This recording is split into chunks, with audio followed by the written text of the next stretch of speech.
இந்த நாட்டிற்கு தமிழ்நாடுன்னு பேர் வச்சது திமுக காரன். இந்த நாட்டை வடிவமைக்கிற போது இனத்தால், மொழியால், சமூகத்தால், சமூக நீதியால், கலாச்சாரத்தால், பண்பாட்டால் மற்றவர்களுக்கு நிமிர்ந்து நிற்கிற செம்மாந்தம் இருக்கிறது அல்லவா, அந்த செம்மாந்த நடையை கொடுத்தது கருப்பு சிவப்பு உதயசூரியனும் இந்த திராவிட இயக்கத்தின் சித்தாந்தமும் தான். நீங்கள் எங்களை எதிர்க்கலாம், மாற்றாந்தோட்டத்து மல்லிகைக்கு மனம் உண்டு. விமர்சிக்கிறவர்கள் விமர்சிக்கட்டும்.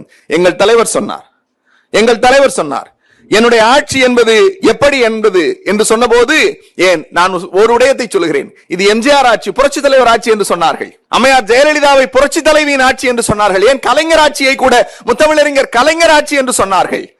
ஏன் எங்கள் தலைவர் இது முத்துவேல் கருணாநிதி ஸ்டாலின் ஆட்சி என்றோ அல்லது மு.க. ஸ்டாலின் ஆட்சி என்றோ சொல்லவில்லை.